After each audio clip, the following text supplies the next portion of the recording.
E aí pessoal do canal História do Brasil e do Mundo, beleza? Urias aqui trazendo para vocês mais um vídeo. E dessa vez pessoal é um vídeo sobre a nossa primeira Constituição, a Constituição Imperial do Brasil de 1824. Mas antes de começar o vídeo eu peço para vocês se inscreverem no canal, deixar o seu like e compartilhar para que mais pessoas vejam o canal aqui, beleza? E ativa o sininho se você já for inscrito para receber notificações. Se inscreve no canal galera, porque 90% das pessoas que assistem o vídeo não são inscritas no canal, beleza? Sem mais delongas, vamos nessa. A Constituição Imperial de 1824 foi um marco essencial para a consolidação do Brasil como nação independente e unificada, promulgada em um contexto de instabilidade política e social. Foi responsável por garantir a coesão territorial, a estabilidade institucional e a centralização administrativa, elementos indispensáveis para o país recém-saído do jugo colonial. A introdução do poder moderador exclusivo do imperador foi uma solução inovadora para manter o equilíbrio entre os poderes legislativo e executivo, embora criticado por conferir amplos poderes à figura do monarca. Este mecanismo foi fundamental para evitar conflitos políticos internos e assegurar a governabilidade, especialmente em uma época marcada por divisões regionais e revoltas separatistas. Sem este instrumento, o Brasil poderia ter seguido o destino de fragmentação observado em outras ex-colônias americanas. Além disso, a Constituição estabeleceu direitos básicos, como a liberdade de expressão e a inviolabilidade da propriedade, o que representava avanços significativos para a época. A centralização administrativa também permitiu que o governo imperial enfrentasse desafios de integração nacional, garantindo que um território tão extenso permanecesse unido sob um único sistema político. Embora houvesse limitações, como o voto censitário e a exclusão de grande parte da população do processo político, essas restrições refletiam as condições sociais e econômicas da época e não diminuem a relevância histórica da Constituição. Seu legado foi a manutenção da unidade nacional, a estabilidade institucional e a consolidação do Brasil como um dos poucos países da América Latina a evitar uma fragmentação territorial no século XIX. Portanto, a Constituição Imperial de 1824 deve ser reconhecida como um documento jurídico avançado para o seu tempo e proporcionou a base necessária para a construção do Estado brasileiro e garantiu a soberania nacional em um momento de grandes desafios. No tempo que foi promulgada a Constituição, no dia 25 de março de 1824, quer dizer, ela não foi promulgada, né?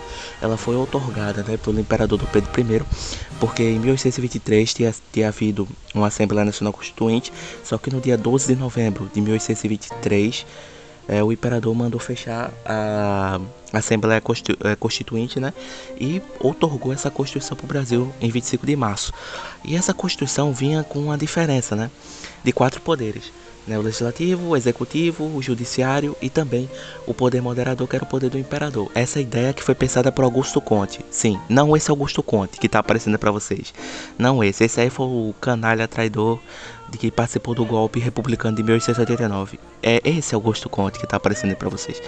Esse aí foi o responsável pela criação do quarto poder, né? Porque ele era um francês e ele pensava que o monarca deveria sim ter mais participação política e sim ter o poder do monarca. Então o Brasil adotou, não só o Brasil, tá?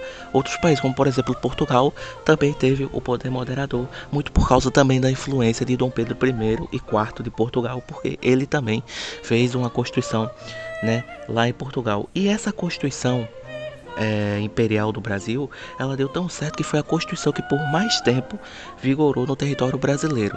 Ou seja, durante todo o período monárquico, né, o Brasil só teve uma Constituição, que foi essa. Então durante 65 anos o Brasil teve como Constituição essa daí. Ela só foi substituída em 1891 pela segunda Constituição do Brasil e primeira republicana, que vai ter vídeo aqui no canal, que essa Constituição Imperial é a primeira de uma série de vídeos, né, sobre as constituições do Brasil, né? E nesse período monárquico o Brasil teve uma grande estabilidade, tendo só uma Constituição, uma moeda, e dentre várias coisas, né, 2 monarcas e tal, e poderia ter até mais se não fosse o golpe republicano e também muita instabilidade, né? Então esse poder moderador no primeiro reinado ele foi fundamental, né? Foi fundamental, não só para o primeiro reinado, para o segundo reinado, para manter as bases de estabilização do Brasil, né? Porque o Brasil, se tivesse qualquer político corrupto ou juiz corrupto, o imperador poderia intervir, né, e tirar ele da vida pública, né? Então ninguém poderia se meter além do seu limite, né? O poder executivo fazia o seu poder, o legislativo fazia o seu poder e o judiciário fazia o seu poder. E o poder moderador, ele estava ali para mediador. Ele não estava ali para fazer leis, por exemplo. Então, muita gente pensa, por que então a escravidão não foi abolida? Por que então o imperador não aboliu a escravidão no Brasil? Porque isso não cabia ao imperador. Você tá entendendo? Isso cabia só ao legislativo, que era a Câmara dos Deputados, e o Senado Federal, que abriu a sessão em 1826, entendeu? Porque junto com a Constituição foi obrigatório ter. O Brasil adotou um sistema bicameral, né, com a Câmara Alta, que é o Senado, e a Câmara Baixa, que é a Câmara dos Deputados, né? Então teria que passar por ali todo o trâmite da abolição por ali para poder acontecer, coisa que só veio acontecer em 1888, 13 de maio de 1888, e sendo que a escravidão já estava em discussão no parlamento desde 1826, tá? Desde 1826. Então você veja aí quanto tempo durou de debate no parlamento para poder se aprovar a abolição da escravidão no Brasil, né? E a Constituição também não falava nada, né, sobre a abolição da escravidão no Brasil. E também a Constituição, ela só permitia, né, que livres acima de 20 anos, né, 21 anos, e uma pessoa que tivesse uma renda mínima de 200 mil reais que poderia votar. 200 mil reais era uma renda praticamente mínima, era como se fosse quase o salário mínimo da época, né? Então, se você fosse livre, se não fosse escravo, você já tinha essa renda, né?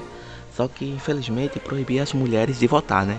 Coisa que isso só aconteceria no final do Império, lá em 1800 e pouco, 1886, com a mulher teve o direito ao voto, né? Só que como veio a proclamação da República, o golpe da proclamação da República, isso só veio ser permitido lá em 1932, já no governo do ditador Getúlio Vargas. Beleza, pessoal? E eu vou ficando por aqui, né? Eu acho que eu fui longe já, 7 minutos e 30, né, de vídeo aqui pra vocês.